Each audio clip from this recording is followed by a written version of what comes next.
Today we're going to talk about adding and subtracting rational expressions. So far in this chapter we have simplified rational expressions, we've multiplied rational expressions, we've divided rational expressions. Now we're going to do what I consider to be the hardest of all that, which is to add and subtract rational expressions. Remember, a rational expression is a fraction where both the numerator and the denominator are polynomials. In order to do this, let's remind ourselves, let's go back to junior high, and let's remind ourselves how to add regular fractions. Now remember, in order to add and subtract fractions, you have to have a common denominator, meaning both denominators are the same.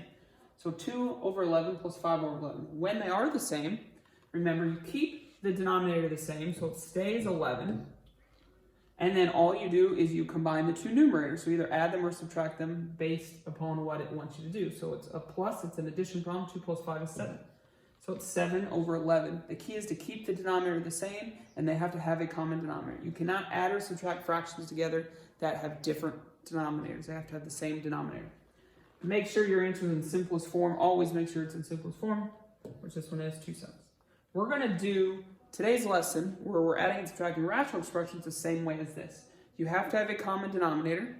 Once you have a common denominator, then you either add or subtract the numerators together, keeping the denominator the same, and then simplify your answer. So let's look at a couple examples. First one, 5x over 12y cubed plus x plus 2y over 12y cubed.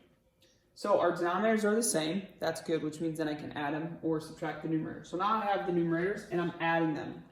So I'm adding 5x and x plus 2y. So I'm adding a monomial plus a binomial. Pretty much what I'm going to do there is I'm going to combine the like terms. I'm going to combine the like terms together. So 5x plus x is 6x. Now 2y, I don't have a like term, so I'm just going to leave it. And it's all over 12y to the third. Okay, so I combine the numerators by adding the like terms. 5x plus x is 6x, left the 2y, and kept the denominator the same. This is my answer, but I do need to make sure it's in simplest form. This is what we did at the beginning of this chapter. So we're going to factor, see if we can cross anything out. So the numerator, I can factor out a 2. I'm left with 3x plus y over 12y to the third. And now, the 2 and the 12, I can reduce those down because I'm multiplying now. 2 and 12, what goes in both 2 and 12 is obviously 2. So make that a 1, make that a 6. So I don't really need the 1 there. So my answer is going to be 3x plus y all over 6y to the third. So that is in simplest form. Now once again, I cannot simplify and reduce the 3 and the 6 because up here this is a binomial. I cannot reduce the y's because it's a binomial. So have a common denominator. Combine the numerators, simplify your fraction. Let's do another one. 3x minus 2 all over 3x squared minus 19x plus 6 plus 1 over 3x squared minus 19x plus 6. So our denominators are the same, so we're going to combine our numerators. So once again, we just combine our like terms, which is 3x, but negative 2 and 1 are like terms, so negative 2 plus 1 is negative 1. That's all over our common denominator, which is 3x squared minus 19x plus 6. So this is our answer, but we do want to make sure it's in simplest form. So to do that, we have to factor. The numerator I cannot factor. That is a binomial. I cannot factor. So we're going to leave that as 3x minus 1. The denominator, however, I can factor. I need to do the trick. So we're going to do 3 times 6 to make it 18. So I get x squared minus 19x plus 18. Find our combination of two numbers. That would be negative 18 and negative 1. Two numbers that multiply for my c, but also add for my b. Then I'm going to divide by my a. Remember, my a was 3. So divide by 3, divide by 3. 18 divided by 3 is 6, so that's x minus 6. This one, bring the 3 up front, which will say 3x minus 1. Alright, so I factor the numerator, I cannot factor the numerator, I did factor the denominator. Now, is there anything I can cross out? Yes, 3x minus 1 is a binomial. They're the same, I can cross it out. So now, what is remaining on the numerator on top? Nothing. So there's a 1 there. Denominator is x minus 6. So the problem that many students run into is they do everything right, but they forget to simplify it. Make sure to simplify it. Make sure you factor what you can, cross out what you can. My answer is 1, because there's nothing left once it gets crossed out, 1 over x minus 6. This is our next example. 2x minus 3 all over x squared minus 7x plus 6 plus x plus 4 all over x squared minus 7x plus 6. Once again, they have a common denominator, so we're just going to combine our numerators. Now here I have a 2x and an x. They are like terms. That makes 3x.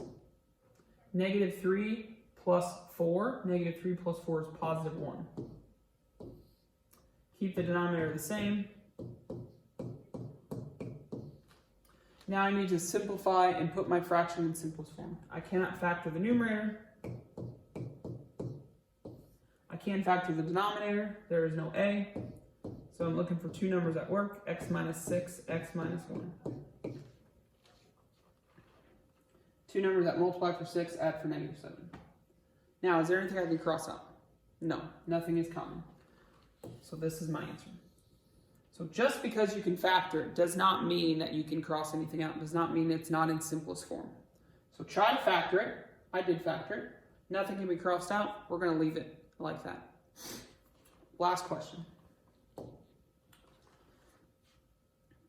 2x minus 3 all over x squared minus 8x plus 12 minus, so this is a subtraction problem, x minus 1 all over x squared minus 8x plus 12. Because this is a subtraction problem, nothing is done differently. However, there is a small spot here where many students will mess up. So it's very important to pay careful attention. We'll talk about it. Denominators are the same, so it's going to stay the same. Now we're going to combine our numerators, but remember we're subtracting. So 2x, and we're combining our like terms, but we're subtracting.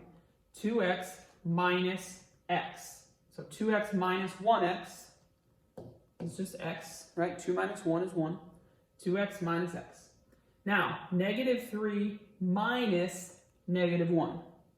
Once again, you're not adding, so it's not negative 3 plus negative 1. It's negative 3 minus negative 1, which actually is negative 3 plus 1, which is negative 2. And that's where people usually mess up, is remembering it's subtraction. So when you combine them, it's negative 3 minus negative 1, which makes it negative 2. So now we simplify it. Factor the top, the numerator, which you cannot. Factor the denominator. Two numbers that multiply for 12 add for negative 8. That would be negative 6 and negative 2. Is there anything we can cross out? Yes. X minus 2. So what's left on numerator is a 1. X minus 6 on the bottom. Have a common denominator. Combine the numerators by either adding or subtracting, but be very careful when you're subtracting that you're doing it correctly. Factor if you can. Simplify if you can. And that is how we add and subtract rational expressions. Now all of these had a common denominator. The next lesson that we're going to look at is if they have different denominators.